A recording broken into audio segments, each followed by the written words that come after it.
Let me pull up that All right, AllStar app. all right, all right, right, right. We're back live for another week, man. An insane event in Miami. Miami, one of the best cities in the U.S. I swear to God, Miami is one of the best cities in the U.S. If you've never been to America and you want to visit a place that is beautiful inside and out, Miami is one of the best places to visit, man. I went there when I was 18 years old and spent like a year, and it was one of the best years of my life. And you could get into some debauchery in that city, and it's got everything for you. So I'm just gonna leave it at that. It was a great event in Miami, UFC 287. We're gonna get into all of that. I got Sicko Sports, Ricky, aka Ricky. You know what I Yes, mean? sir. So we don't get it twisted. And then Jspec, of course.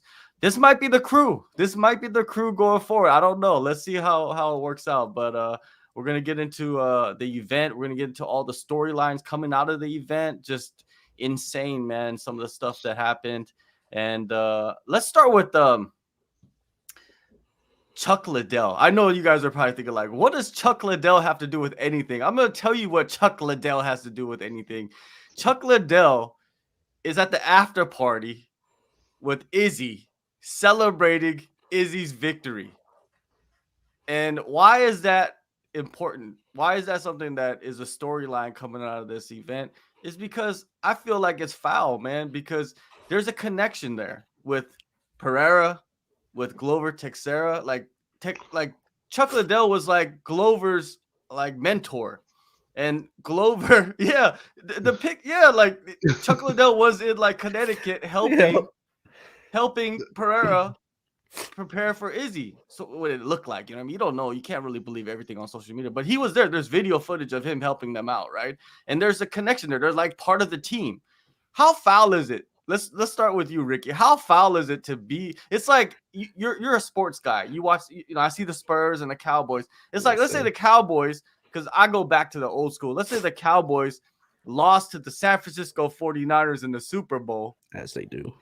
and Jim Jones, is it Jim Jones or what's his name? The owner of the Jerry, Cowboys? Jerry. Jerry Jim, Jones. hey, Jim Jones, a whole different person. Yeah. Well, there's two Jim Joneses, right? Now, let's say Jerry Jones is over there partying after they lost. Like it's not comparing that, but I'm saying, like, Ricky, let's just get into that. Like Chuck Liddell, It's let's get into foul, bro. that. It's foul just because Alex looked like he was summoning his inner Mhm. Chuck for this fight, right? Chuck Liddell, you saw him working the clinch work, trying to show him, hey, this is what Izzy might try to do to you and all this. He gets the haircut, he posts himself on social media. It looked like he was really channeling that inner sprawl and brawl Chuck Liddell. And then all of a sudden to see Chuck out there with Izzy and the crew. To the victor go the spoils, I guess, man. It is what it is. I don't know the relationship. I'm gonna assume that Chuck got a call from Glover. Chuck maybe had never met Alex, never talked to Alex, was like, sure, whatever, I'll help you guys out. And I'm just gonna say Chuck's a fan of the sport, man. Maybe he was like, I'll help because Glover's asking me for my help, but yeah, yeah, he was turning up with Izzy and them. But I'm gonna assume that he maybe part of him was rooting for Izzy, but he's like, Glover's my boy. I'll help you guys when I can. That's how I'm gonna take it. But it does suck that picture for Alex exists of him getting that Chuck Liddell haircut. That's gonna live forever. Wait. Why aren't we talking about Tito? Tito and Chuck are partying together. Like, if that's just happening, I'm gonna All say beefs are getting it's squashed. yeah, it's the booze and drugs making everybody happy, man. Like, Izzy I don't squashed two beefs in one night, bro. what a yeah that's an accomplishment right there. I never think. Wait, that's what's up. That's all I can say. Like, and is it foul? I think so, kind of. I think it's crazy because considering my light bulb didn't click when you're first saying it, JHK. But then the reality of like, whoa, yeah, that connection to Glover and all that. On the other hand, Chuck stays relevant in the scene as like a godfather to the sport, right? It's almost like just wherever he goes, he's just Chuck. He's the Iceman. Everybody loves him. So I just think he's an addition to any setting that he's in. I wouldn't take it too far, too personal, but now that I see Tito and Chuck partying together, now that's a party. I wish I was a part of. Win in Miami, fellas. Yeah. I think it's foul, man. I think it's foul because to me, the roots run deep. The roots run deep. That's the way I look at it. Like, if you are part of a team, because you know everybody says, yeah, this is an individual sport, but at the end of the day, you're part of a team. There's connections, there's lineage. You know what I mean? Like jujitsu. If you follow jujitsu, everybody's talking about the lineage. Like, how far does your lineage go back? Where does your lineage go? There's lineage in that, right? Like, you know, the pit with Chuck Liddell and then Glover coming over to the stage, training with them. You know, getting his start with Chuck Liddell, and then Chuck Liddell, you know what I mean, helping Glover, helping Pereira, and like you said, channeling his inner Chuck Liddell ahead of the fight. Chuck Liddell in the clips helping Pereira, and then now he's partying with the guy that knocked him out. Like, it's foul to me, man. Like, if he's the Godfather, I don't know, man. Like, how can you be the Godfather? Like, the Godfather is Ronnie. What's his name? Derek Coleman, Ronnie Coleman. I forgot his name. What was his name? Something Coleman. The Godfather of Roundup. Mark Coleman. Yes. Yes. Derek Coleman, Ronnie Coleman. Yeah. Those are all jacked. They're all jacked, brother. Derek Coleman is what? The football player, I believe. Yeah. And then Ronnie's the old school, right? Yeah. But anyways, muscly men. Yeah, but anyways, like, it's, to me, it's foul, man. It's foul. I just think it's unnecessary. If your team, your guy got knocked out, and Glover is his coach, you should be with the team, right? And if you are out partying, you shouldn't be partying with the enemy. Like, you're sleeping with the enemy. What are you gonna do next? You're gonna be at City Kickboxing? Is that what's like? Are you the new Steven Seagal? Are you the new Steven Seagal, Chuck Liddell? Are you the new? Man. You're the new Steven Seagal. You can ride the wave. I'm real interested to see how Glover takes this. Like, I guess I have my little opinion on it, but I'm kind of like sitting back, just like, what's Uncle Glover gonna do? If Glover's pissed off about it, then I'll get pissed off about it, I guess, you know? Yeah. That's what I'm saying. I don't know the inner workings of that. I don't know if Chuck was like part of the team. I think he might have just went in, and hell, maybe he didn't even go in anywhere. Maybe they were just like same place, same time. Hey, show us some stuff. You know, I'm just gonna assume the best out of Chuck. I don't want to assume the worst from Chuck. Yeah, because those nightclubs, they do it here in Vegas where they do like big, like, oh, so-and-so athlete after the fight after party. They do it every time in Vegas. So maybe it's just a stacking of who got invited. Yeah, but I don't even think half the people even knew who Chuck Liddell was in that club. I guarantee you. And half the people probably didn't even know who Tito Ortiz was in that club either. They were just there, and they're like, probably right. Like, who's these white dudes on the stage? Basically, right? They're like they're in a hip hop club, they're in a rap club, I think, or a strip club, right? So yeah. I don't know if that's just their normal scene. Is that their normal scene? Well, Chuck Liddell's that could be could be Tito's normal scene, because he's known to, you know, date a few porn stars and strippers. I don't know. I feel like porn star, stripper, that's kind of like in the same world a little bit. They're the you same. Know what I mean? They're the same. So, yeah, when I was in Miami, I used to hang out with the strip club. I'm not gonna lie to you, because there's a lot of strip clubs down there. So there's some fun stuff going on in Miami. It's definitely with this fight week. Anyways, let's talk about the fight. The fight. We know we remember the knockout, right?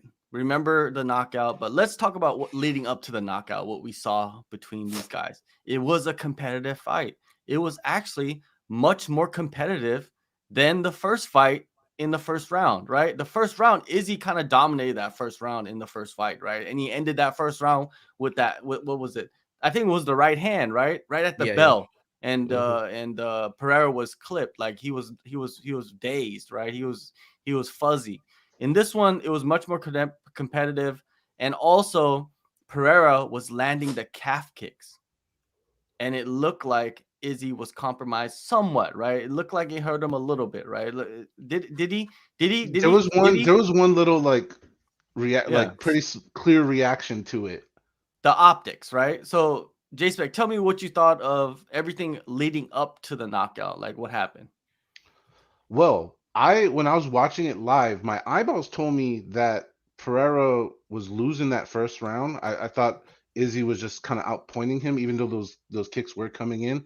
But when I read the live stats on the fabulous AllStar Sports app, when I read the live stats in our watch party, the stats kind of told me something totally different than my eyeballs were telling me. And I was kind of like, everybody was a little split. There was a little bit of a split in the room as to who won that first round. And I thought, I made the comment during the fight that, look at this. Look at what we're seeing. Usually not usually, but from the great middleweight champions, Spider Silva, Izzy too, they kind of sit back in the first round. They don't take the lead role. They kind of chill out and record their opponent, and then second, third, they just counter everything they saw in the first. And I thought Pereira was doing that role while it was happening, and I was like, hey, look, Pereira's recording everything. He's not really taking much action. Like, this is weird to see Izzy kind of pushing the issue and not going crazy, but he was the one kind of making the action happen, which is unusual for Izzy's championships fights. Let's be real. So that was all kind of different, and like you said just a moment ago, JSK, it felt different, it looked different, and I was kind of surprised throughout that first round. Ricky, what do you think? Yeah, like you said, very competitive. Izzy alluded to it. I don't think it's any secret. We don't even have to say we think that the leg kicks were getting to him. He actually said it in the post-fight, interview, the post-fight press conference. His exact words were, "Oh shit, not again." Like, how is he landing these? How is he doing this? We game plan for it. He's not supposed to land these leg kicks, and he's doing it and is hurting. Not again. And I think that's Pereira's game plan. I'm gonna come in, chop the leg, slow down the movement, and then do what Pereira does: stalk and stalk and stalk until he gets you up against the fence. But yeah, I didn't see that coming. I thought Izzy could win, but not like that. I did not see a second round left him frozen like Elsa. He really did. Yeah, it was a fight that like kept you at the edge of your seat, right? From the first bell. And the one thing about Izzy is that he threw a lot more head kicks, and a lot more kicks to like the upper shoulder area, which is basically a head kick, right? And I don't know if that was part of the game plan or he saw something during the fight, but the reason why is because Pereira, when you watch him fight, man, he's so unorthodox. He's not the type of fighter you should be watching to emulate, to be honest with you, because his hands are low all the time, right? He doesn't turn his kicks. I was watching a breakdown of Pereira's style and how he like he just gets away with so much. And Izzy's the guy that is, that has the style that's more orthodox, right? He has his hands up more, but Izzy does put his hands down because he's so tall. Both these guys are 6'4", so they get away with a lot more because they're so tall and they could hit you from long distance, right? But Pereira, if you look at him when he kicks, he doesn't really turn in his kicks. Like he keeps his hands real low all the time. And I feel like that's what they saw, and that's what allowed Izzy to lure him in at that during that final sequence, right? He kind of like let Pereira think that he was about to get a finish, right? So Pereira came in and he lured him in, he covered up and he let him take a couple of shots. And I don't know if any of those shots landed clear or stunned like Izzy, but in Pereira's mind, probably when he's going in, he's like, oh, this is my moment. Like I'm going to get this dude out early instead of waiting until the 5th round or, like delaying it until the 5th round. And he went in and it seemed like Izzy was playing possum and he was just ready to unload after Pereira got a couple strikes in, and then boom, he hit the first one. And when you watch the replay of the finish, he hits the second one like immediately. Like it was so fast. Like it almost looked like he bounced off. It was like a Superman punch off the cage. And I don't know, it was just incredible, man, to see like the final sequence. And Pereira was knocked out. Like when he fell, he was out, right? The final hammer fist, was it necessary? No, but you have to throw the super final necessary. Hammer fist. Super necessary. Yeah, you have to throw the hammer fist because that's what it is, man. Izzy saw it, man. Izzy, when he landed the first right, it was exactly what happened at the end of the first, and you saw it in Izzy where he's like, not this time. You are not getting out of the round this time. You're getting finished. Yeah, it was an incredible thing, and it just shows you how high a level like just this sport is, and getting that revenge, man, that's the best thing ever. Imagine if like Izzy lost this fight, like that would be the asterisk in Izzy's career. Like everybody would point to that, right? There's always an asterisk that people point to in a fighter's career. And if he would have lost this by KO or lost this even by decision, and I think if he lost by decision, it would have been even worse because that means he was outclassed throughout the fight, right? and they were being pointed to that because a lot of people hate Izzy, right? A lot of people hate him, and that's why he's so popular. To be honest with you, that's why he's so popular, is because people hate him, and people think he's cringe, and people think like he's like putting on a show. But you got to understand, this is a show, dude. That's why he's popular. That's why people hate him. That's why people want to watch him, because he's doing what he does. Like he's built for this. Like he's cultivated this from years back. It's pretty crazy. Like how, like when I talk to his like friends and his training partners, like I have no connection to Izzy. Like I've never met him. I've never spoken with him, but I know people that know him. I know people that are close to him, and like especially like Dan Hooker, when he tells me like Izzy would tell him like this was like 10 years ago. Like he would be UFC champion. And this is what he didn't even trade MMA. He's like, yeah, I'll be UFC champion. When I get done with this kickboxing stuff, I'll be UFC champion. And then like I remember when Dan was telling me like in San Antonio or like Austin, like Izzy went with him before he was even signed in the UFC. He stood on the scales. He wasn't even a name that people were thinking about. And he stood on there and he's like, I'll be back here as the champion. And then like 4 years later, he was the champion fighting in Texas for like defending his belt. That's the greats, man. That's what makes the greats. Yeah. It's like that unweathered like confidence, right? And him coming back like that, I loved it, man. I love seeing this stuff. And I'm gonna love seeing Alex Pereira come back too from this. Because now he's lost and he's been knocked out cold. And I don't know, man. I don't know. I love to see the comeback stories, man. I love to see people come back. And that's what people love, man. If you go on YouTube and all of that stuff, people love to see, like, even like addicts, right? If you become like an addict and you dig yourself out of like addiction, people love those types of stories, dude. Like you go on YouTube, there's so many stories like that of people, like famous people now, right? David Goggins, you know what I mean? Like he built his life around that, right? Digging himself out of being a fat ass and all of that stuff. It was an incredible night for Izzy. Now, what is next for Izzy? That's the question, right? What is next for Izzy? Ricky, there's a lot of options. Like people think there's not, but there is a lot of options. What do you see? One that surprised the hell out of me. I think Hamzat, probably the one that everyone's kind of hoping for, right? Hamzat needs one. I think he's kind of gets the exception to the rule of like you got to climb the ladder at the weight class. I don't think anybody cares about that. If he goes out there and gets one of those top 5 guys and wins, boom, straight to Izzy. But the guy that I saw, I don't know how he's going to do this, was Hyon Blachowicz, who he lost to at 205, saying, hey, let's run this back. You like to get revenge. I beat you once. Let's run it back at 185.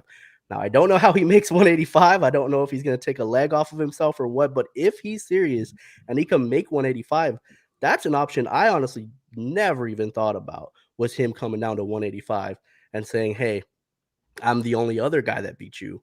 Let me try to beat you and be the 185-pound champion as well. Yo, I just want to jump in and say that this is trilogy necessary. Like, so necessary. From my point of view, Pereira was brought into the UFC to help, thaw out the division that Izzy was icing. He was creating an iced out division. They brought him in, and let's be honest, they gave him the matches, they gave him strikers, they gave him no grapplers on his way there. They got the result. They got the result they wanted. I don't know if the result was what they wanted, but they got that high intensity championship match for Izzy's defense. Because let's face it, what is he supposed to do? Fight Vettori for the 3rd time? Fight Whitaker for the 3rd time? Like, it was getting a little. And it's not just Izzy's fault. It's partially Whitaker's fault and Vettori's fault. They keep killing everybody else. So you kind of have like a stale situation going on. Pereira comes in, shocks the world, blows up the whole scene, gets the KO win, right? Gets the KO win, and then he gets KO'd himself in the second part. So I think that this is so perfectly set up for an instant trilogy. I know the UFC cares about pay-per-views. It's in everybody's mind. All right, these guys knock each other out. Look at the hype and love that Moreno and Figgy got for their championship battles against each other. But this is bigger men sleeping each other. I don't really think it gets better than this. And if the UFC is just trying to squeeze maximum dollar out of their fighters, which I think is their theme, let's just run the trilogy, man. Like run the trilogy. Let Hamzat fight somebody in the meantime. Uh, whatever. Let that play out so that a new, fresh order of challengers can be, come for Izzy. And of course, Pereira always has 205. Like I think that's pretty much understood. Like if things go bad or don't go great for Alex, 205 is always there for him. But for me, give me the trilogy. That's what I want. I'm gonna play devil's advocate, and I'm gonna rip your trilogy to shreds, and I'm gonna tell you why. Number one, the first fight, Izzy was winning the fight like convincingly until he was knocked out, right? That has something to do with why you should not want an immediate trilogy. Number two, this fight, Izzy took him out in the second round, I believe, right? Second round. It was clear, like definite, like Izzy won the fight, right? And I feel like when you look at the division and you look at like Pereira, the dude doesn't even have 10 fights, man. Like the UFC catered to him. The reason why is because Izzy was the champion, and then there was the history. They wanted to build off that. Of course, they give him the chance. Alex Pereira, if he would have won this fight, then they would have pushed Alex much, much more. But since he lost, since he got knocked out, since he got slept, I don't think they're going to push for a trilogy. And also, Izzy doesn't want it. You know what I mean? And Izzy does have some power. The reason why Izzy has a power, I'm going to tell you why Izzy has power. I'm going to put it on the screen right here for you guys to see why Izzy has power. Here we go. Boom, right here. Look at this. Look at the schedule that he put up since he became, like, since Anderson Silva, right? And even since after the pandemic, that pandemic, he only fought once. It was the pandemic year. He fought Paulo Costa in 2020. But after 2020, he fought twice in 2021. The first one he lost to Jan Blachowicz at light heavyweight, and then he came back and beat Marvin Vettori. 2022, he fought 3 times and lost his title in November. And then he came back this year in April 2023 and won the title back. This dude has done so much for the promotion, and he's kept so busy. You got to like respect that. And Alex, if he would have knocked him out, then you push him, but he's not in that position anymore. He's not in the position of warranting any kind of rematch, especially a trilogy. And it's a risk for the UFC as well, I think. You know what I mean? I don't think the UFC really wants it. If they did want it, I think Dana White would have been talking about it a little bit more during the press conference. But he immediately said, after someone asked him, that I think Pereira is going to go to 205. And that goes back to my conspiracy theory that I had about Pereira, that eventually that weight cut would catch up to him. And I think it did in this fight. His chin wasn't there, and he got clobbered, and Stylebender took advantage of that, right? The chin. I like the Hyon situation. You know why? Because Izzy lost to Hyon, right? And Hyon is smart by doing this. You know what I mean? A lot of fighters, they don't take advantage of this, right? At the moment, it should be taken advantage of. And Hyon did that. Right after Stylebender won, Hyon tweets out the perfect tweet about, let's run it back. I'm going to drop. And if you look at Hyon, I don't think Hyon is that big of a 205er as well. He doesn't look as big as like a Prohaska. You know what I mean? He didn't look as big as Ankalaev, right?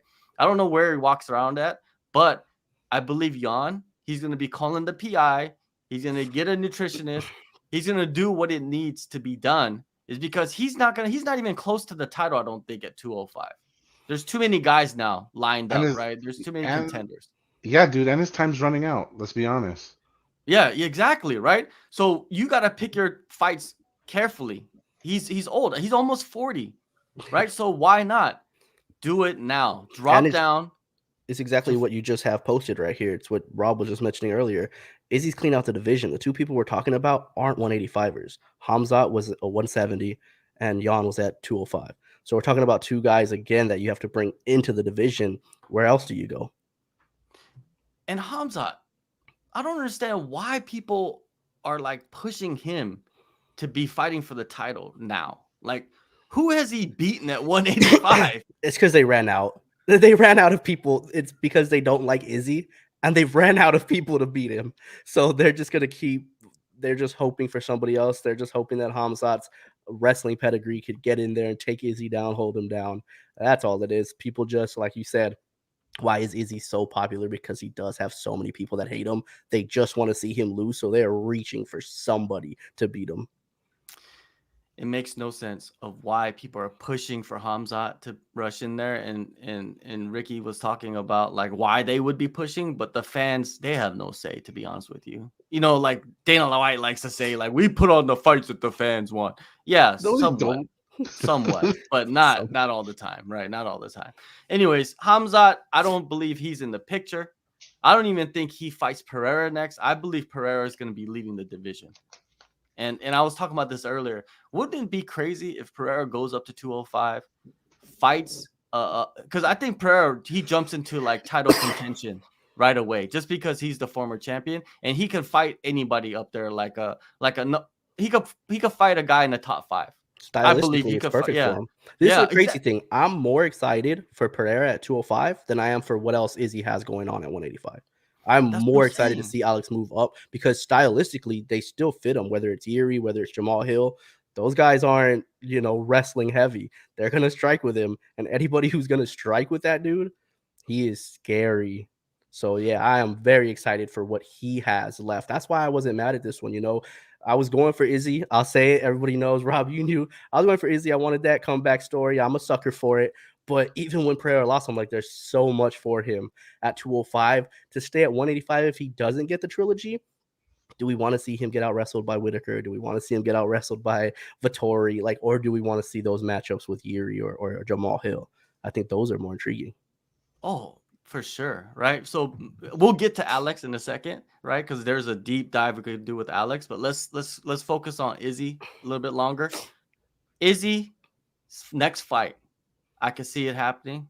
I can see him getting a quick turnaround, to be honest with you, a quick turnaround, and I see if Hyon, like right now they're working out a deal. You know, the UFC's like the gears are grinding to see like where can we put Hyon, because Hyon, he just fought for the title at 205. I think people forgot about that, right? It was a draw, and a lot of people thought he lost, but it wasn't a loss, right? It wasn't a loss on the record. It was a draw. He fought for the title. He beat Izzy. So those are two things that he's got going with for him, right? And Izzy, why would you not welcome that fight at 185?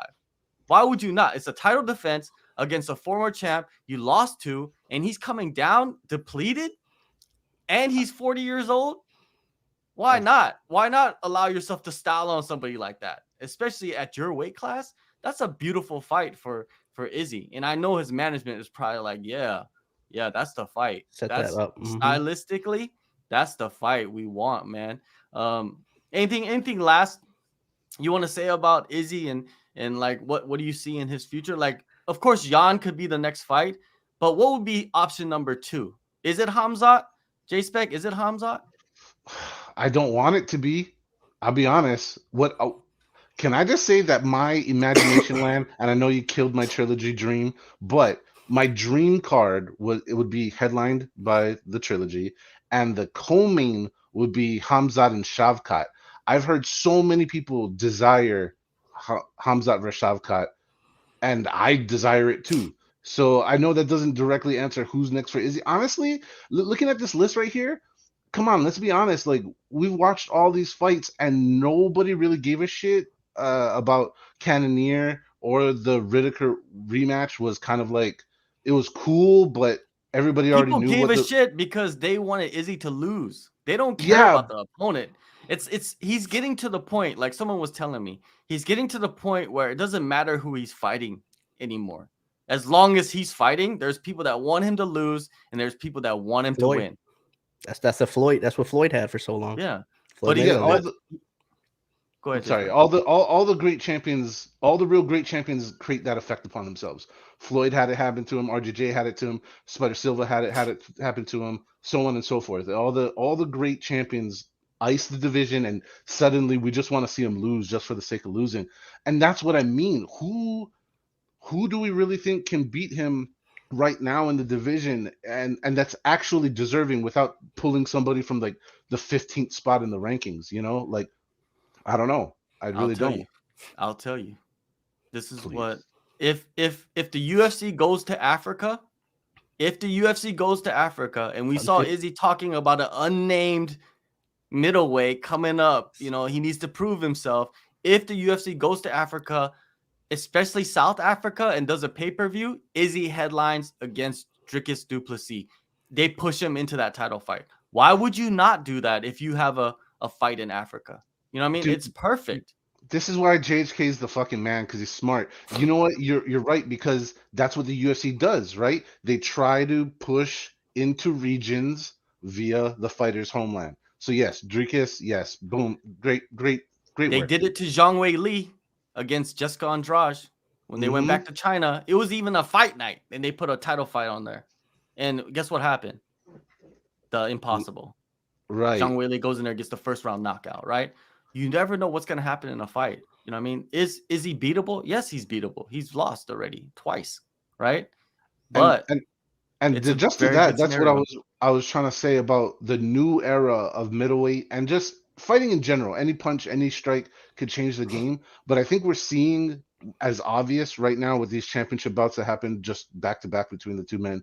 Like the guys are so fucking big now. Dude, like middleweights are bigger than last era's light heavyweights. I mean, it is a dangerous proposition for all men involved in that weight class. I mean, single strike, we're basically at boxing heavyweight category. We're just single strikes and your streak. So yeah, man, that good call on Duplessis, man. That's still like I'm 2 thumbs up.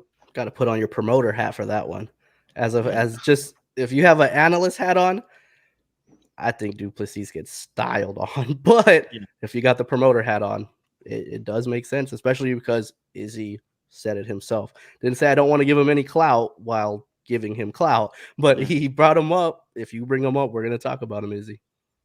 Izzy knows what he's doing with these like sound bites and these little clips, and what he does is like he sets things up. You know what I mean? The celebrations, those are all like he's creating iconic moments for himself. Like he's writing, like people think he's cringe and he's talking about his story. That's like for real. That's his story. Like he's creating like a autobiography of just like moments in his life. And it's and we get to watch it, right? Because we're fight fans, and it's incredible. Like I love to see it. I love to see it. Dricus du Plessis, they could use that clip of that post-fight interview to hype that fight. And Dricus could do an interview. I guarantee you he's gonna be on Ariel Helwani next week. That's what's gonna happen. Like the UFC is working with Ariel because he has the biggest platform. He has the biggest show in the sport, even though I don't watch it, but I'm saying like he does, right? Most fans watch that of the sport. But like, yeah, that's what's gonna happen. I could see it, man. And Hamzat's gonna be out there hanging to dry. He's gonna have to fight somebody like Robert Whitaker or Vittori. I would like to see him fight Vittori. I think Vittori's the fight that they can make because Vittori's fought for the title. He's fought Izzy twice. You know what I mean? They could build off that if Hamzat goes in there and completely annihilates him. And I don't think it's gonna be an easy fight for Hamzat at all. Let's get to some of these comments before we move on to Pereira. Man, we talked about Izzy for a good solid 20 minutes. He deserved it. Yeah, Preston Kesselring, what's up, Preston? Khalid Montgomery, where's the hoes? The hoes are in Miami, I tell you that right now. Marcus, hi fighters. That was a crazy main event, of course, man. Let's see what else we got here. Preston says Hyon moving down is terrible for his brand when he's right in the mix at 205. That could be possible, man. It could be, but he's really old right now, man. And those 205ers, man, like think of him fighting Prohaska. That's not going to be a good night. Warrior to my rising king. Stylebender has a deep resume. He's a one of a kind, definitely one of the GOATs. Yeah, he's very, very close to being one of them. He needs to face Hamzat for sure. There's a big consensus of people that want to see Hamzat fight for the title. I just think he needs to fight one guy in the top 5 or something like that. It's just styles, man. They just know he's such a good wrestler that's what they really want to see. And then you got Bo Nickel as well. You know what I mean? Like that guy, you don't know, right? So anyways, Hamzat away from that guy. Yeah. Let's talk about Pereira, man. And he hasn't actually come out and said that he's going to 205, but if the UFC, if Dana White's coming out and saying that, most likely it has been discussed, right? And like they're gonna push him into fighting 205 because I feel like 205 is a much shallower division, even and like you said, Ricky, the stylistic matchups are just better for Pereira at the top, and they could push him to the top right away. They could put him against. Let's look at the rankings, and Jspec, we'll just get your ideas of who would be the best matchups for Pereira, like advantageous matchups that the UFC can put together. We got Jamal Hill as the champion. We got Yuri Prohaska at number 1. We got Magomed Ankalaev number 2, Hyon at number 3, Rakic at number 4, number 5, Anthony Smith, and down. Let's just stick to that top 5. And who would you see as someone that you'd like Pereira to face off against?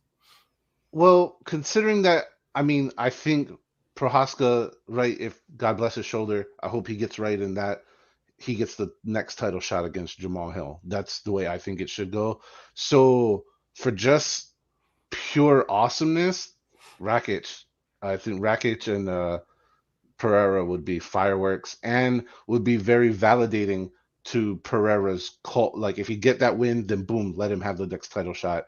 I think it's good for us to see and makes legitimacy happen within the division. That's just my take. It's not overly complicated. Anthony Smith, man, I honestly I know he's hanging around there, but I don't think that's a good matchup for Mr. Smith. I think he gets destroyed. And you know what? Just to be inflammatory, I will also say I don't mind if Mr. Prohaska's shoulder isn't all the way there. I don't want him to rush into a fight that he's not all the way good for. Like I think we all enjoy him fighting, so I don't mind if Alex gets fast tracked right to Jamal as like a secondary option. But him versus Rakic would be my most ideal situation. Ricky, what do you got? My most ideal is straight to a title shot, straight against Jamal Hill. Let Yuri really recover. Give him the title shot. That's the most fun fight to me. Jamal Hill, Alex, who's shooting a takedown there? We saw Jamal and his ability to keep Glover off of him, and it was just he put on a striking clinic, right? Okay, you put on a striking clinic against Glover. Let's see if you can do that against Alex, and it makes sense. Alex had just won a title. Now he's lost it to Izzy, to probably the best striker. I mean, everybody can make the argument that Izzy might be the best striker of all time in the UFC. So that's the guy he lost to. The argument's there to make for him to say he deserves that title shot. You could put him right in there with Jamal Hill. It's going to sell. You can still make the claim of he was depleting himself at 205. He'll be even better than he was against Izzy at 185 because this is natural weight class. The storyline writes itself. If Yuri's not ready, to what Rob was saying, if Yuri's not. If Yuri is ready, if he is ready to come back, he deserves it. Obviously, he had to relinquish it. He didn't lose. But if not, put him right there with Jamal Hill. If not, I agree with you with Rakic, maybe even Anthony Smith. You know, put him in there against somebody. Against Ankalaev, it's like, do we want to risk the takedowns and stuff like that? Do we want to do that to him, or do we want to make money? Again, do I have my promoter hat on? If I do, you keep him away from guys that are going to really implement a wrestling game plan against him. When you look at the options, right? Like you said, the Hill versus Prohaska matchup is probably what the UFC wants next. But you got to look at the pay-per-views that are coming up. Where do they want Hill to line up in there? And is Prohaska going to be ready for that date? Because I'm pretty sure Hill's ready to fight. He's ready to get into camp right now to defend his title, right? What is it? Pereira just got knocked out, right? So he's got probably like a 60-day like suspension for his health, and he's got to get the brain scans and all that good stuff, right? But does that mean... Sorry, that's 180 days automatic suspension, right? When you get slept. Okay, 180 days, right? So once 180, fighters are training before that. They're just getting cleared at 180 days, right? Just to fight, not to train, to fight. They're training. They don't get it twisted, right? So Pereira, I don't see him sitting back and doing nothing, right? I see him. He got knocked out, so he's been through this type of stuff before in his career, right? So especially in kickboxing. So he's going to be back in training. The UFC is going to see like what's lined up. If Prohaska is not ready, right, and they could take advantage of Pereira coming back at the time that they want him to come back, and Hill's willing to fight him, because I think Hill's willing to fight him, and Hill wants to take advantage of that, because it's all about timing a lot, when you look at fights as well. Like someone gets knocked out, are they completely recovered to come back and fight at their best? And if you're Hill, if he's coming back too fast, in your eyes, he's coming back too fast from a knockout like that, completely knocked out, like slept, like he was laying on the ground like a dead body, right? You want to see a dead body? UFC 287 had one, right? He takes advantage of that and says, hey, Prohaska is not ready. Let's bring in a former champ. Let's bring in one of the best strikers of all time, right? And let me take him on. And I think Hill's one of those guys that will take that challenge. He'll be like, yeah, let's put it through. Because Not he's only a take champ. the challenge, take the money. Yeah, and take the get money. pay-per-view points now, guys. He's a champion. Exactly. You want somebody that's going to bring in the pay-per-view buys, and I could see Hill knocking out Pereira as well. You know what I mean? I could see him going in there. Hill has such a, like, I call him, he's a street fighter. He has that like street fighter style, right? Like remember back in the days when people used to fight like this in the street? Remember this style? It was like a street Muay Thai, but gorilla like hands. Yeah, Hill reminds me of that, but it's like he's very technical. He has a lot of skill, right, in what he does, and he just has like he like physically he doesn't look like Pereira, but for some reason, man, fighting is just in his DNA. Like he knows he's wrong for that one. Yeah, I'm just saying. No, he does not look like Pereira. No, he doesn't. He doesn't look like Style.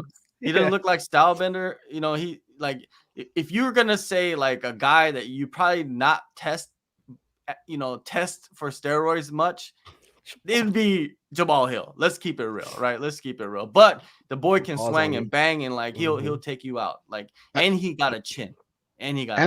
And talking about a little bit what we were talking about in the beginning, that whole lineage, right? If you like that backstory, if you like those kind of connections and yes, whole master student type battle, old school kung fu shit. It sells itself, guys. Yeah, it does. That fight sells itself. Yeah. That's if Prohaska is not ready, right? But if Prohaska is ready, they line that up. You know what you do? I like the Rakic fight. Rakic has been out for a long time as well, right? Like we haven't seen him fight in a quick minute. I think he had that knee injury, maybe. I'm not for sure, but something I think with his legs. And yeah, man, you come back. I think Pereira styles on him. Like if you look at the striking skills of Pereira and you compare it to like Rakic does have the power, but he just didn't seem like the knockout that he had against Jimmy Manuwa. I think we've lived in that moment for too long. And if you match him up, and that would be a perfect fight for Pereira at 205 to line him into a title shot, beat him, create a highlight. If Prohaska's ready, they fight. He goes in there and wins that fight against Rakic. They launch him, right? Like Rakic, if he beats Pereira, I don't think they launch him. But if Pereira beats Rakic, they launch him into that title shot right away. But if he gets a meter title shot, I could see that happening as well. Just to answer your question for you. Yeah. Rakic, it's coming up on a full year now. Yeah, it was that knee injury against Hyon in May of last year. Damn. That's not good. And that's perfect for Pereira. If he's ready by like end of summer or something like that, and Rakic is ready, line him up. Put him on the same pay-per-view. Let's see what happens. Yeah, that way you can just schedule it forward. For sure. Let's get some of these comments. Marcus Mustard says, Potala. Is that potato in Portuguese? I don't know, man. Peloton is like what is it? Stone hand, stone fist, something like that. Yeah. He says he needs 12 months off after that KO, 8 months no sparring, 12 months till next. Hey, for health reasons, yes, you want to do that, but fighters, they're not going to listen to that, right? They're going to be like, there's only a very limited amount of fighters that are going to sit out for a year because they got knocked out. There's very limited amount, and these are people that are guided by some very a lot of people that care about them. But I'm not saying he doesn't have people that care about him, but and that timeline can be shortened with cleared testing. I don't know what the fuck you do to pass that test. Well, CTs and all that stuff. And real quick, Peloton translates to stone hand, so good job. Okay. Dirty Red says, now I see a few others could do it too. I was taught something last night. Yeah, he's talking about knocking him out. Are you guys saying Peloton should fight Hill next? He answers his own question. That's ludicrous. Hey, it does sound ludicrous, but hey, nowadays there's so much ludicrous things going on that this promotion is ludicrous. It just is. Red says Hill's got to be licking his chops after seeing Alex flatlining like that. Yeah, he was there in Miami, right? He knows what's up. Young Joe, what's up, guys? What's up, Young Joe? Preston is saying Yuri never lost the belt. He'll be fighting right for title at return. Alex should be faced against Alex Smith's Walker winner. That could be a possible. That's actually a good solution. Marcus says, I'm looking forward to 185, 205 big boys. Young Joe says, what you guys make of Hyon stabs? We just talked about that. Rewind, go back after the live's over and watch that. Font's off did good. Yes, Font's We'll get to Font. Let's get to the co-main event first. Jorge Masvidal, right? He goes in there. He's talking about retirement ahead of the fight, and basically, I kind of felt that as well. Like even before he talked about the retirement, I felt like if he would have lost this fight in his hometown, he was gonna retire. Like he's up there in age. He has so much other stuff going on in his life, and if he loses, like that's three. Like what's that? 4 in a row. He's completely out of the rankings. He's not even close to any pay-per-view or title fight. I could see him walking away, and that's what basically happened. And the fight played out the way it played out. I thought Gilbert Burns was going to go in there and be able to strike with him and then be able to submit him. He just didn't submit him. We'll get into why he wasn't able to submit him. But Ricky, what did you think of? Let's just talk about what you thought of Jorge's career and what does he leave a legacy? I mean, he's a gangster, man. He's just an OG gangster. Like never a guy that anyone should have thought is title worthy. I know he fought for the title twice, but I don't think his career has ever mirrored that of somebody who is just like, oh man, he's legendary because of how good he was. He's legendary because of the types of fights he has. He's legendary because he's a real one. He'll get in there, he swings, he's a great striker. He was up and down, very kind of Nate Diaz to us, right? No one ever looks at Nate as like cream of the crop, but when it comes to personality, he had that flying knee against Ben Askren that just shot his career, shot his stardom and fame through the roof. But he was there with Kimbo in the backyard. Like he's a fighter. He just embodies that, man. It's not about how good you are. Like, are you willing to accept the call? Are you willing to fight whoever? And Jorge's always been that guy, man. He's game bred for a reason. Like, definitely have respect for anybody who's going to have that long of a career. So, yeah, definitely a legend in the sport. Maybe not for the reason that people think, but just because he was always with it. Jspec, what do you got for Jorge Masvidal, game bred? George, some people call him. I will not call him George. I think that's disrespectful. No, I'm just kidding.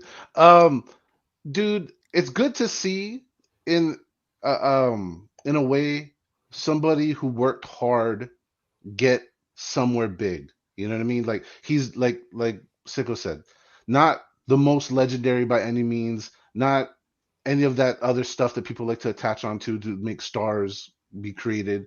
He just worked real hard and fought anybody and everybody. And if you look at his resume through the decades that he's fought, he's literally fought some of the best and that hardworking attitude. He's got some wins over some dudes that kill people, quite honestly. So good for him. I know I'm slightly misquoting his speech when he retired, but basically said, dude, I came from the streets as poor shit. Now I got millions of dollars or something like that, and I'm good. We don't get to see very often, I don't even think ever, the grand walk off into the sunset with MMA fighters. We haven't really seen someone like win at home or win the belt at a plus 35 years of age or something and just go, I'm done. Like, so to get a fight near, co-main event in Miami, he's recognizing where he's at in time and all that stuff. I think it's as good of a story and as good of a retirement that you get from the game without getting flatlined too. He didn't get choked out. He didn't get killed, right? He fought not his greatest fight. He lost, but he didn't get smeared out there. So, all things considered, thank you, Jorge. Thank you for literally the decades of entertainment, the great fights, and of course, it's never too much to say thanks for the fastest knockout of all time. So good for you, Mr. Masvidal, and I enjoy your other fighting promotions. So thank you. Jorge Masvidal definitely left a mark in this sport, right? He'll be remembered for what he's done. Was he one of the best fighters of all time at welterweight? No, he wasn't. Not even close. He's not even top 20, right? But is he I consider him like an icon. Like he created a wave, right?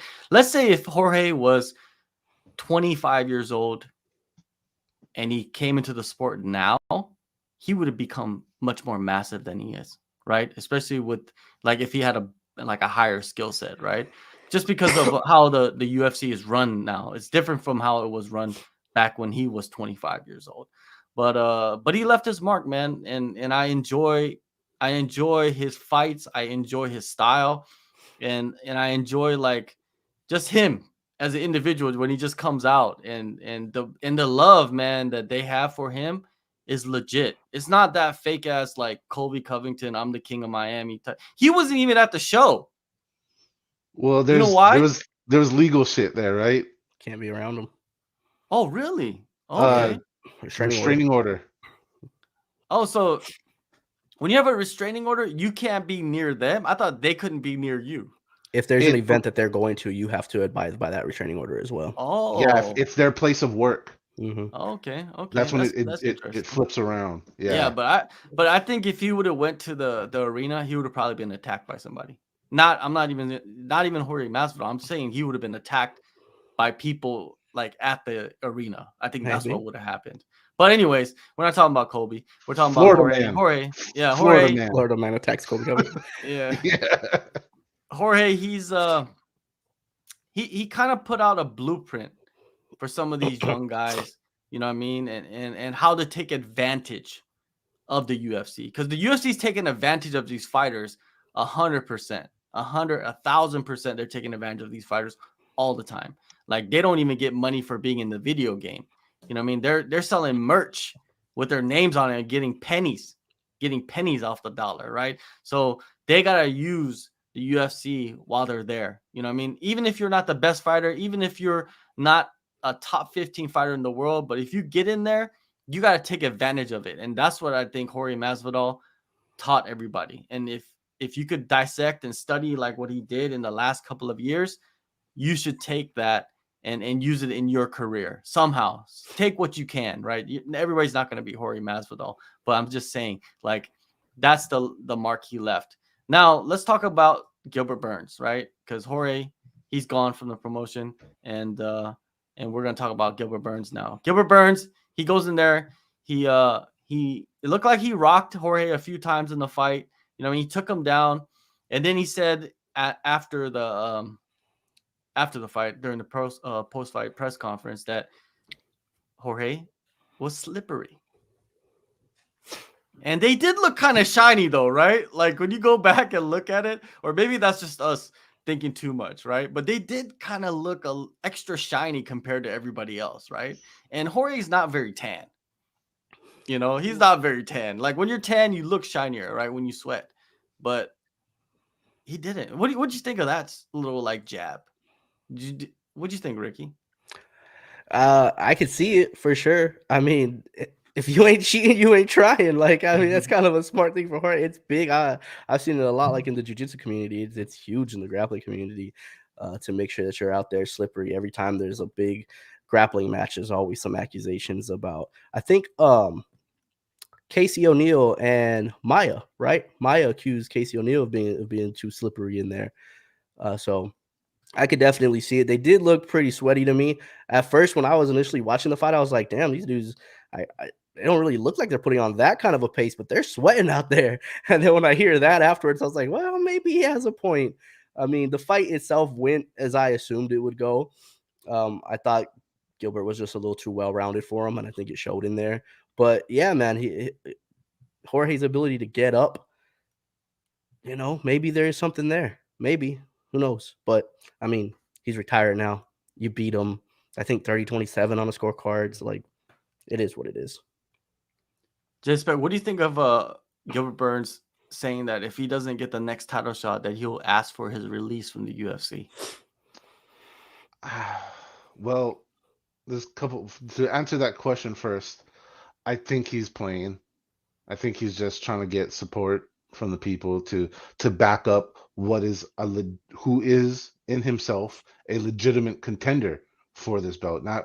Not Colby coming in from the sidelines for no reason. Gilbert's over there fighting the best of the best, really working for it.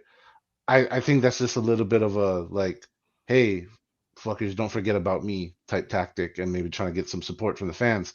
I want to touch back on this dude greased up in a title fight and change the whole game. So I'm believing and I'm putting faith in the athletic commissions that they're keeping their eyeballs on them, that they're checking them, that all the people involved in the athletic commission are doing their jobs. There's so many people there that are in that regulatory format. I just gotta hope for the best, and I'm blaming Florida once again. That's all I'm doing. Marcus brings up a good point. Maya did call out O'Neal about greasing as well, that she felt like she was slippery in that fight. And if you go back like 20 years, this was also a thing in Pride. And I tweeted about it when everybody knows Sexyama, right? Everybody knows who Sexyama is, still fighting. He's like almost 50. He has a phenomenal body. PEDs all over him, right? But he was accused of greasing, and he went and he admitted to it, and then he explained like how he did it, right? And I think Gilbert got into it, like how they do it as well. Like they'll lotion up and take a shower, and then they'll lotion up again. And there's a video of Sexyama, I think, where he put on like 6 bottles of lotion. It's like he put on 6 bottles of lotion. Like that's crazy. But that's how many, like it seems like it's a thing that you can do that really can't be detected, and only can be detected during the fight, right? Because what are you going to do? You're going to go over and touch somebody all over their body to see if they're like, because it might not even be in there. You can't really, I don't know. How could you test somebody for grease? It doesn't make any sense, because if it's coming out their skin, like, I don't know. It's just, to me, it's an accusation that you could throw out there, and it's something that's interesting, but it's not something that you can test for. It's just like something that you can do, and if you can do it and get away with it, fighters are gonna do it. It's like fence grabs. Fence grabs, same thing. If you can do it and get away with it and not get a point taken, you're gonna do it. Why? Because you don't want to get taken down to the ground, right? It's like eye pokes. If you could do it and you could get away with it, I think some fighters might be doing eye pokes, or even like nut shots, like even shots to the groin. Yeah, it stalls out a fight, and then you kind of like get your little rest. You know what I mean? There are people finding loopholes, tweaking the rules, and this is just one of those rules. But anyways, like if he did, he did. If he didn't, he didn't. Right? We just gotta think like fighters are doing it, and we'll see, man. We'll see, man. I'm rubbing coconut oil all over my body tonight. Anyways, and then Hawaiian tropics. I just want to test it out. Yeah. I just want to test tomorrow. Like when I go to train, I'll see if it works or not. Anyways, what do you do with Gilbert Burns? Like he's legit. He's earned himself a spot in the line. It's more justifiable to put him in the title fight compared to Colby, right? But the UFC is really dead set on putting Colby, especially now with Jorge losing, right? Because I think they really wanted Jorge. I think Jorge was like the guy that they wanted to put in London against Leon, because they did it for Bisping. When Bisping won the title, guess who got the first title shot? Who didn't deserve it? Dan Henderson. Why? Because he knocked him out, right? Cold. And then he almost did it again in London, right? Luckily, Bisping survived that. But I think that's what they wanted. That they wanted that Jorge fight. Now that Jorge fight is done, there's no way. Gilbert's going to be the backup fighter in London for Colby versus Leon. And when you look at the division, is there anybody else like you would like Leon to fight? Like, is there anybody else, Ricky, that you see? The issue for Burns is that Bilal Muhammad still exists. And if you're going to talk about guys who are deserving, guys who have been active, guys who have been on winning streaks, Bilal Muhammad's there. The issue is they can both just go, you know what, put us against each other and guarantee us the next title shot. but they're not doing that. They're both just saying, "Put me ahead of Colby," and that's just not going to happen, man. Dana White is firm. He is spoken about. I mean, how many times do we hear Dana say, "We don't make fights the right after on the night of. We don't make it." It seemed like they made that Colby Leon fight before the fight. You know what I mean? Before Usman and Edwards, that fight was already made. Like they already knew what was going to happen. To where even I don't remember who asked a question in the post-fight press conference to Dana of if Kamaru would have won, would it still be Colby? That answer shocked me because in my mind, I would say absolutely not. They're not going to run Kamaru Colby 3 when Kamaru was up 2-0, and he said, "Yeah, probably." I was like, "Oh yeah, it's a done deal for Colby. Something's there." I'm not gonna get into conspiracy theories. Something is going on behind the scenes for Colby to be a guaranteed title challenger, regardless of Usman or Leon. With Leon, it's like, maybe because Colby did have so much success against Kamaru. But for Dana to be like, yeah, even if Kamaru would have won, it would have been Colby Kamaru 3. That just lets me know there's something else behind the scenes. It's him. And the other guy, everybody wants to see Shavkat get one of those two guys. Everyone wants to see Shavkat against either Bilal. I know that had been rumored. I don't think that was announced or anything yet. You guys can correct me if I'm wrong. But people want to see Shavkat and Bilal. They might want to see Shavkat and Durinho. And as crazy as Durinho is, man, Durinho might just say, screw it, give me him too. That's Burns, dude. He's a dog. He'll take whoever. He really will. Yeah, you know, Kamaru's number 1. He doesn't have a fight. Colby's number 2. He's probably getting a title shot. Hamzat, he's going to go to 185. You got Bilal at number 4, Gilbert at number 5, Shavkat at number 6. So in my eyes, you put Shavkat against Bilal, and you put Kamaru against man, it's like really cluttered right there, right? This Bilal, is my problem. Yeah, if I'm Bilal Bilal, against Bilal against Usman, Bilal against Shavkat. I think if you're Bilal, you like he is, what he's doing is he's chasing after the Kamaru fight because he knows he's not going to get the title shot, and I think that's smart of him to do.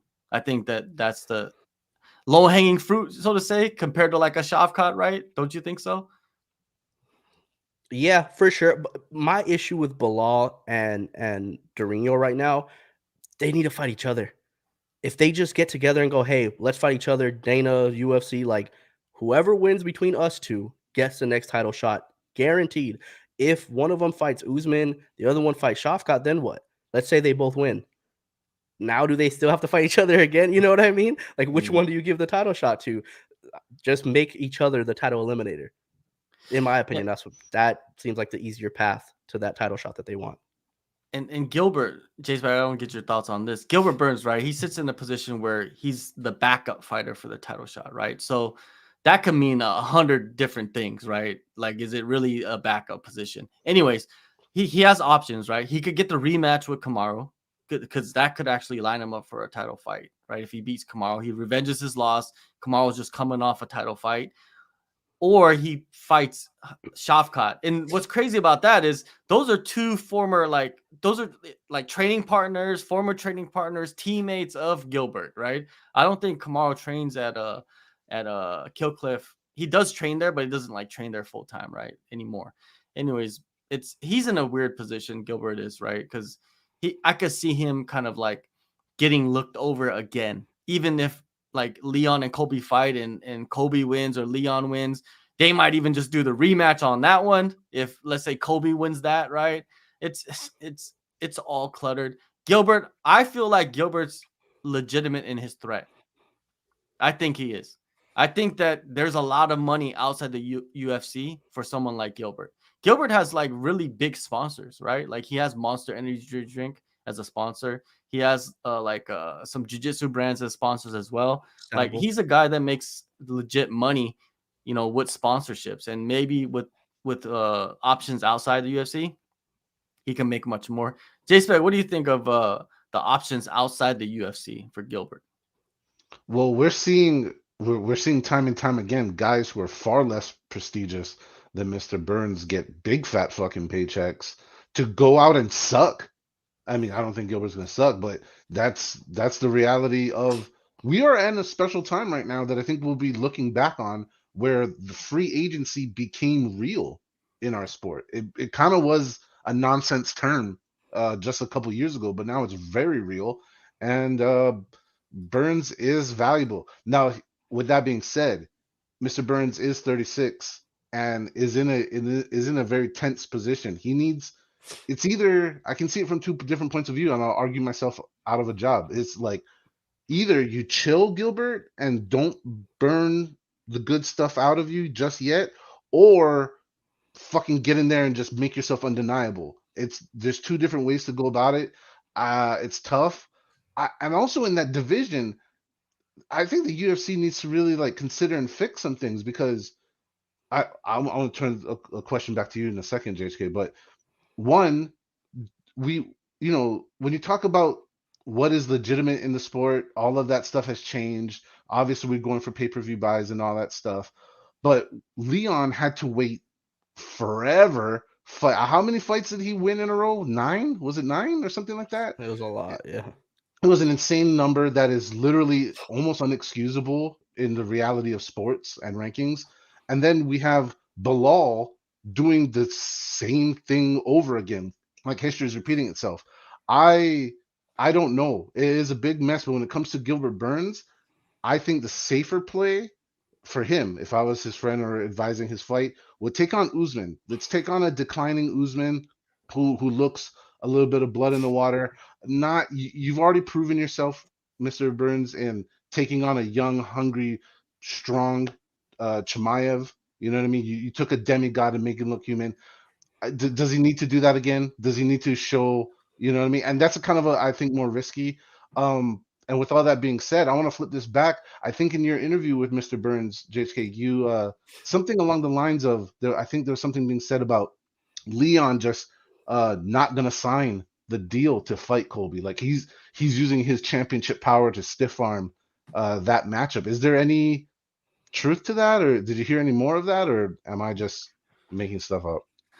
Well, they're gonna make the pot a little sweeter, right? That's just negotiation tactics to me. Because why would you deny the next challenger? Well, you're gonna stall it out. Then they're gonna strip you. You think the UFC ain't gonna strip you? They'll strip you and they'll put Kobe into a vacant title fight against somebody. You know what I mean? Like it's all people say a lot, but the only person that ever has stood to their ground is Francis Ngannou. And where is he? He's still trying to find a paycheck. He's floating around in outer space right now. Exactly. He's floating around. And and Burns is 36. He doesn't have time to like beat the whole division. It's not time to do that. It's either it's now or you leave. And I think he might get into a position where he's like a Francis, but he's not going to do what Francis does outside of the UFC. I think he'll have things lined up already. So when he leaves, when he gets released, if the UFC allows that he'll have something for him to make some money. I think that's what happens. And I think a lot of fighters should think like that. I think they should. If they have like draw power, if they have a status in this sport and you're not getting paid the amount that you think you should be getting paid, you should do that. Moving on, man. Let's talk about Rob motherfucking Font, right? Like this dude comes back after two wars, right? Like I believe both of them were 5 rounds, 2 5-round wars against Jose Aldo and Marlon Vera, right? Where it's just like people are doubting him. They're just shitting on him, just all over his face, his mouth, his chest, right?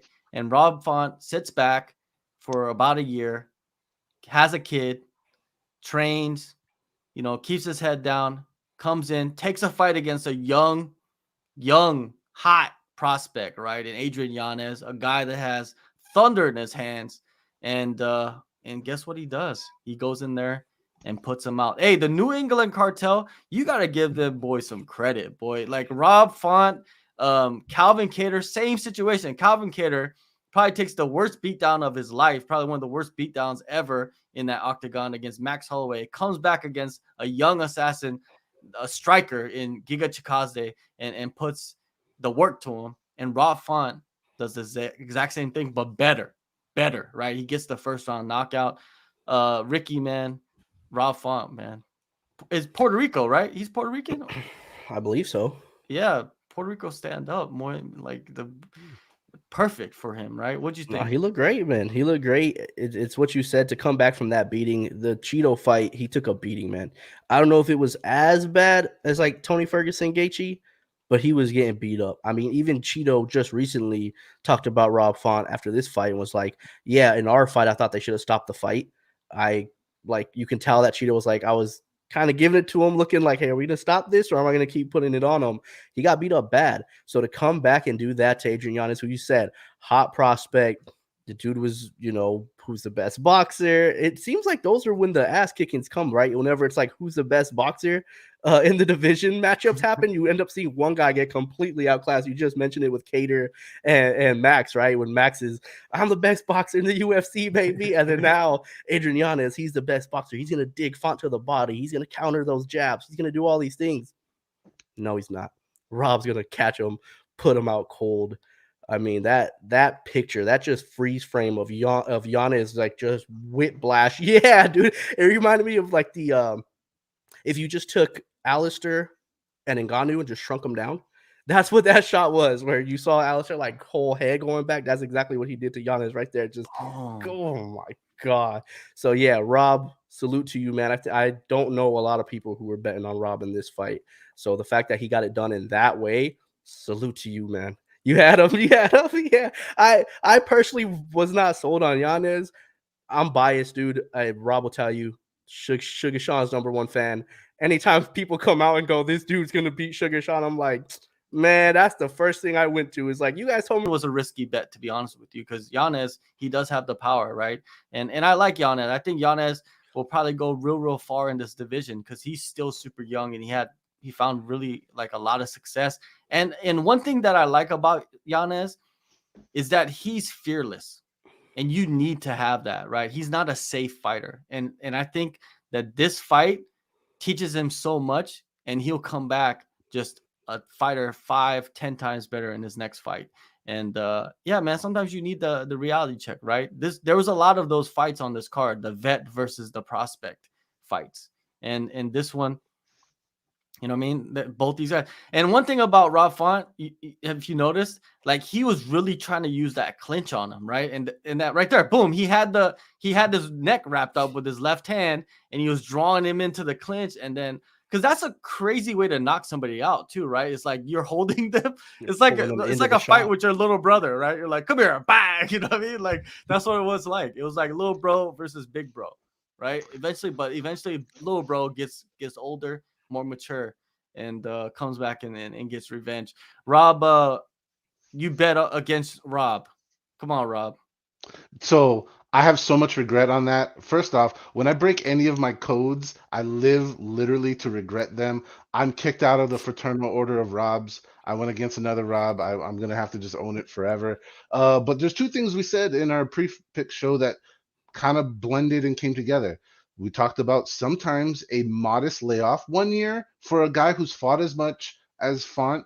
Not the worst thing in the world. A lot of times, older dudes with that kind of resume and that kind of background, 1 year is a perfect amount of time for their body, brain, and everything else to, get back into fighting shape, so to speak, to get back to banging. Now, on the other side, we did highlight that Adrian Yanez, yes, he has he was 5-0 up until this point in the UFC, but three of those wins were against people who not even in the organization. So I'm gonna use an overused term. There's levels to this shit, and I think there was just a collision. Adrian went uphill just a little bit too far and met a guy who was refreshed and skilled, and that's what happened. And just once again, I'm sorry to all the Robs, Roberts, and Robbies in the world that let you down. Yeah, you did. You're a disappointment to Rob's, Bobby's, the De Niro's. I don't Right? count Bobs. Bobs and Bobbies, you can go take a long walk. We're not in the same club. All right. Another a highly touted prospect on this card on the pay-per-view was Raul Rosas Jr., the kid, the phenom, people like to say. He got signed when he was 17 years old. Just unprecedented, right? He's writing history for himself, right? Just like Izzy was writing history for himself, just not in the same way as Izzy at this moment. He goes in there and loses a decision.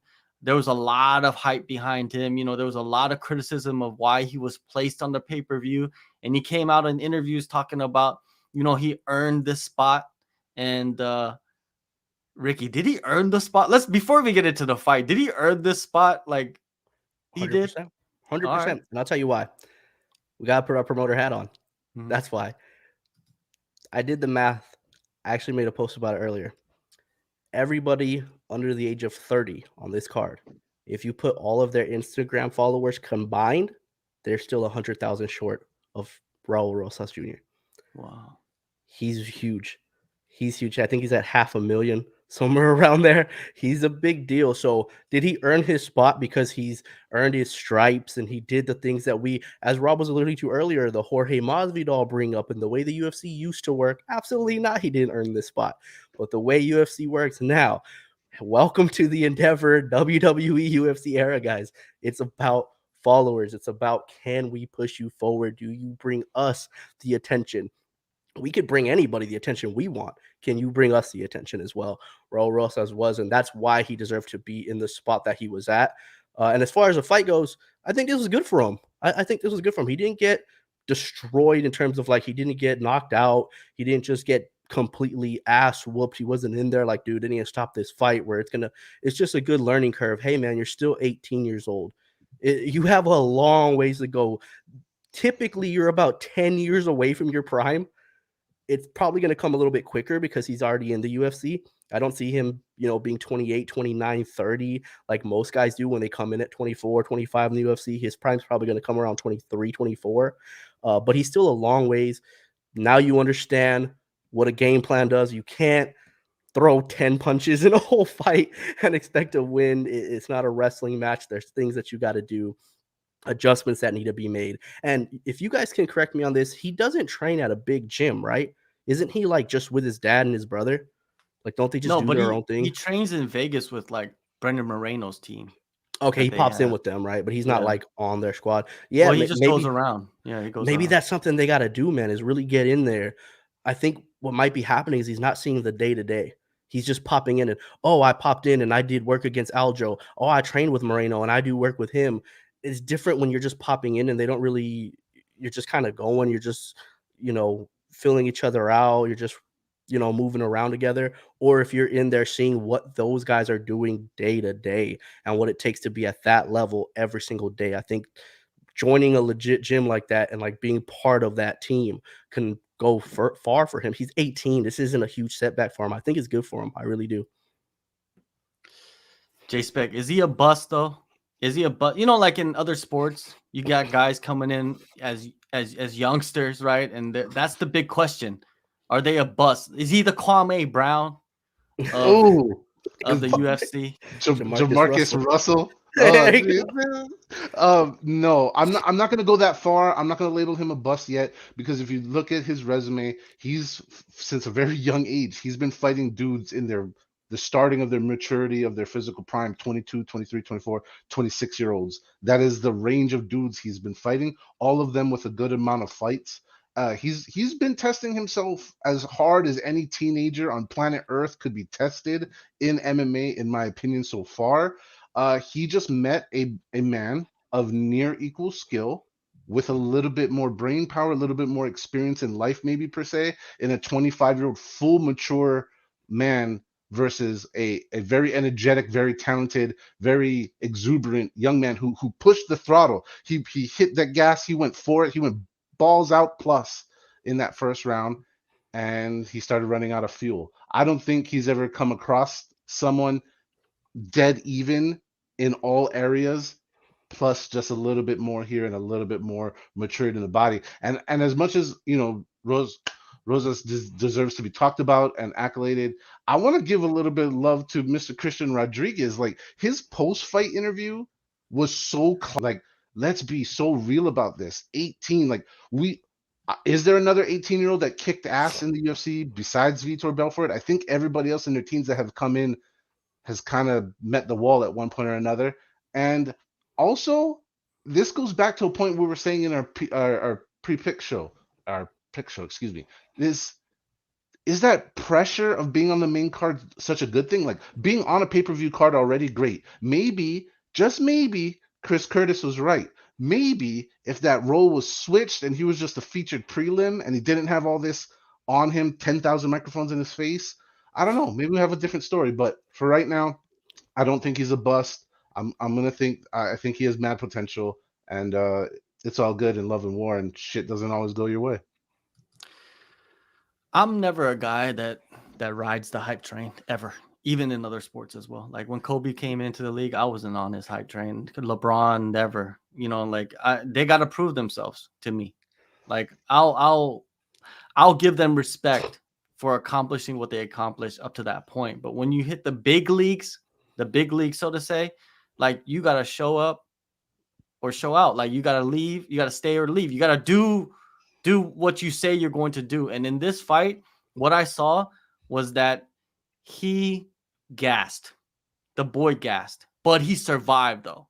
That's the thing. He gassed, but he survived. If you watch the first round, that first round was pretty dominant. He didn't even throw a punch, I don't think. He was just chasing after the submission, right? And he was damn close a couple of times.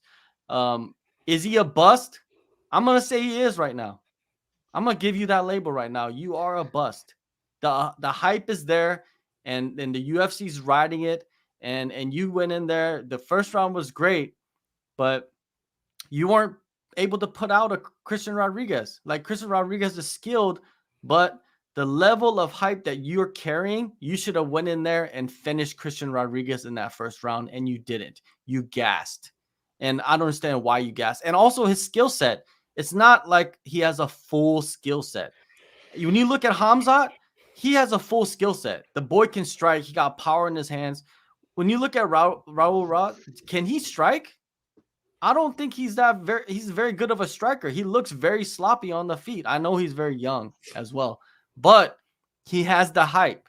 When you have the hype and you believe your own hype, if you watch his interviews, he believes his hype. He That's the believes that he thing, man. deserves. He deserves everything that and hey, I'm not mad at him getting his hype. I'm not mad at him getting his spot, getting his sponsors, making money. That's great for him, man. That's phenomenal, man. You're going to take care of your family and all of that. But we're talking about fighting. He might be a bust, man. He might be a bust. We're going to have to see. They need to put him against another guy that's to the level of Christian Rodriguez in his next fight. That's what they need to do. You know what I mean? And I want to see that happen. And I want to see him fight on like a fight night. You know what I mean? Like, let's push him back, and don't put him on the pay-per-view again, man.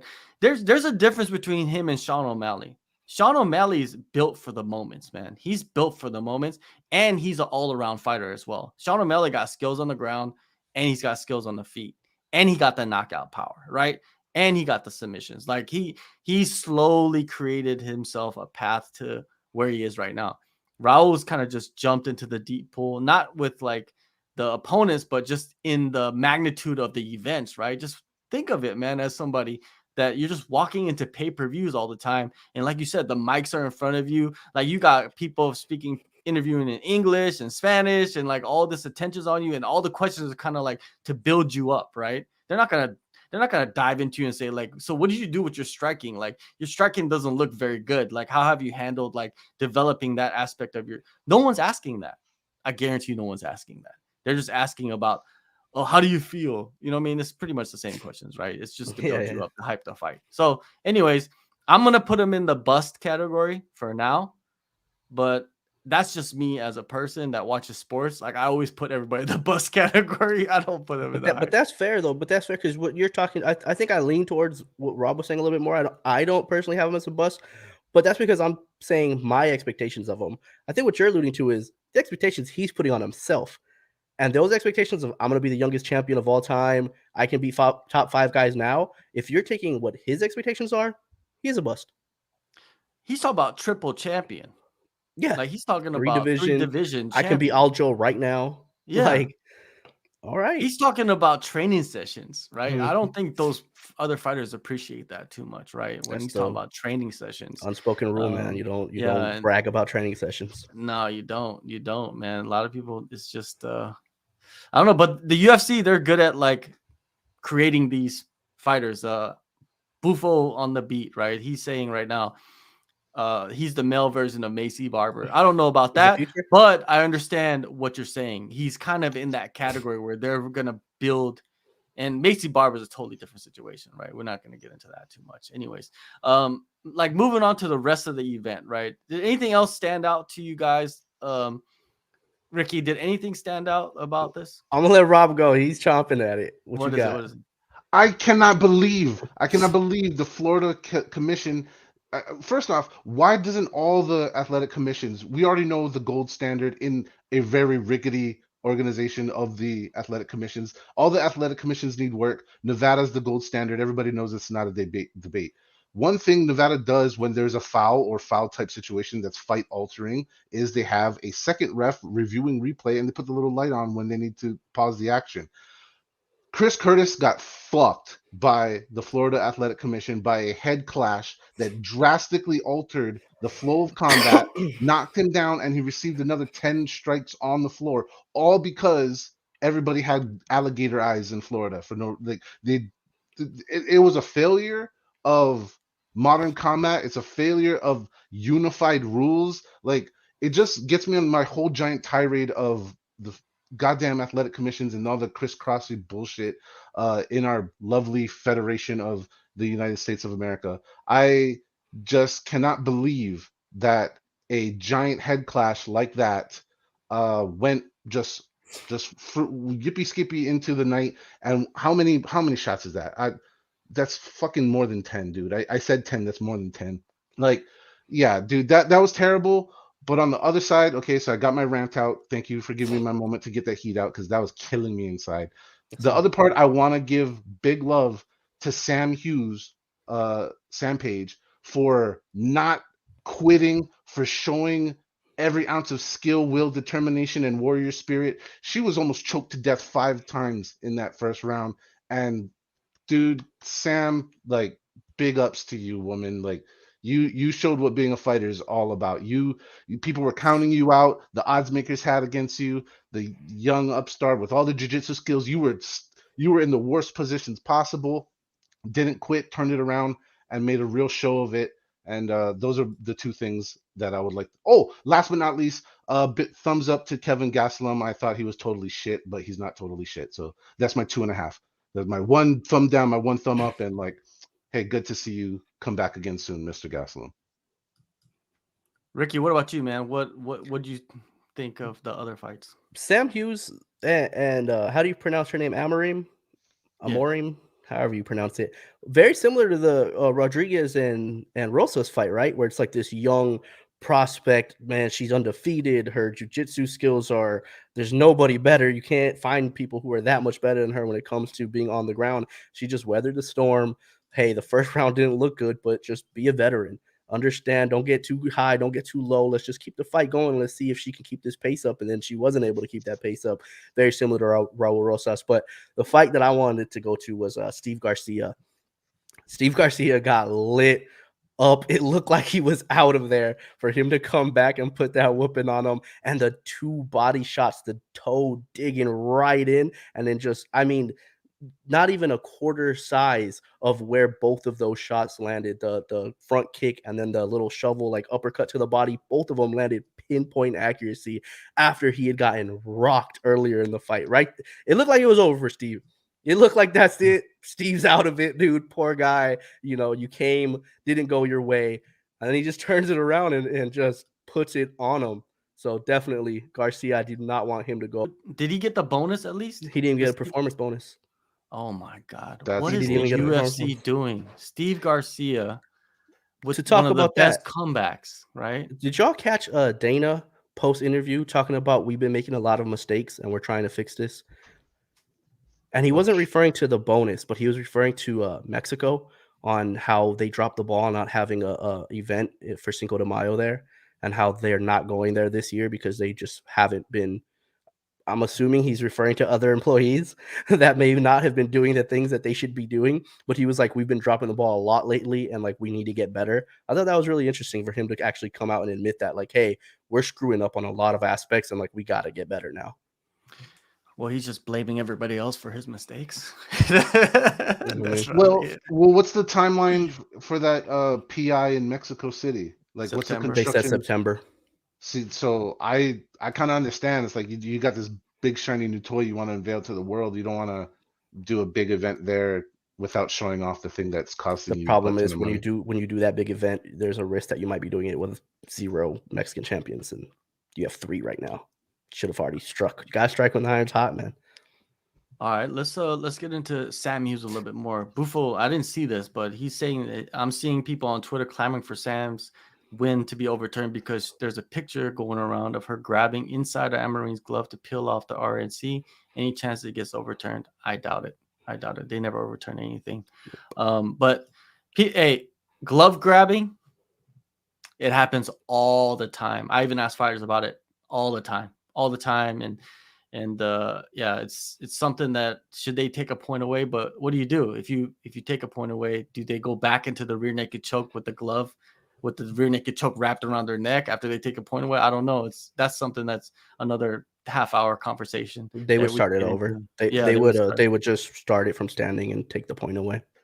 Yeah. Let's talk about this before we go out. Last topic. We're going to talk about Sam Hughes again. She admits in the post-fight press conference, this is a quote, "My boyfriend told me he put $1,000 on me. I think it was like plus 400 or something like that." So plus 400, she put the grand that he made what? $4,000? $4,000. Yep. $4,000 off her fight.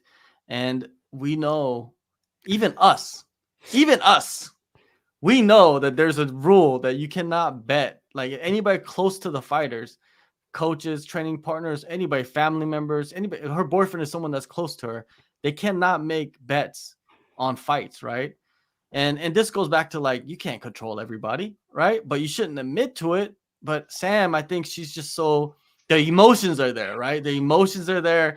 She's so happy that she got the victory and she wasn't even thinking straight. And in the post-fight press conference, she's just thinking about all the great things that is going on around her because of this victory. And this is one of the great things, and just slips out. Like, are there going to be repercussions, Ricky? Do you think there will be? The way that things have been going, there might be, man. Though how serious of a topic that is with the whole Kraus situation, everything that's going on, I would typically say no. But with what's been going on and how strict they were and putting out that memo, letting all fighters know, hey, you guys cannot bet on fights from now on. Like that is it. This could be a big deal, man. I really think it could be. And for her, it's like this is her fourth win as an underdog in the UFC. Don't tell me that's the first time your boyfriend's bet on you. Why do you say it now? Like it's been 4 times that you've been an underdog and won in the UFC. There's a reason why he bet on you, because he's like, hey, we make a lot of money when you're the underdog, and that's why you bet. Shut your mouth. What are you doing? I saw Casey O'Neill and a bunch of fighters were like, why? What are you doing? You don't think we do this too? Shut your mouth. What are you doing? But it could be a big deal, man. Unfortunately for her. I hope not. I hope not. You know, for us, I think we don't care about that. We just want to see them. If she's betting for herself to lose, that's a different story. But I feel like people should be allowed to bet on themselves to win, man. Why the hell not? I understand why not. But like for me, I don't care about this at all. But unfortunately, I think the right people will care about this. Yeah, there's fighters that are sitting. Well, there's Jeff Molina who's sitting without a job because Yeah. he's entwined in this betting scandal with James Krause, and he also admitted on Twitter that he has made a lot of money with gambling on fights and taking James Krause's advice. And I've known Sam for a while. I've interviewed her a bunch of times, and she's not really like a malicious type of person. If you've seen her interviews and you've seen her speak on topics, you know that she's not. But yeah, it's just a huge mistake on her side, right? Just a huge mistake, and people attacking her about it. It's just like, what's wrong with you? Like, just it's a flub, right? Fighters are betting on fights. It's just happens. They're betting on themselves? If you know you're going into a great matchup and you know you're gonna win, why would you not bet on yourself or have people bet on you? And yeah, they might have to. Will they make her an example? We just don't know yet. It could be possible. It could happen. Jspec, do you think so? You think that the UFC, because they want to they want to neutralize this. They don't want it to grow, because when James Krause thing happened, man, it was starting to like bubble, right? And like their areas were shutting down books for UFC and all of that. Like this could be another. Could something be bubbling, Jspec? Well, there's a couple of things on this. One, old adage, but it lasts forever. Loose lips sink ships, right? Be careful what you're saying at all times. Second, can we have some clear rules? Like, I want some clear rules on where the perimeter bubble of your friendship, love life, relativity, like how far out of this bubble can you not participate in? Like, what if okay, that's your boyfriend right now, but what if it's not your boy? Like, what if your ex-boyfriend bets against you next week? You know what I mean? Like, what's that? I need to get more clarification on this stuff. And last little idea from this is plus 400. I mean, she's got a damn good bookie. I don't know if that was live ads or whatever, because Vegas only had her at a plus 215. So that's a lot of extra juice.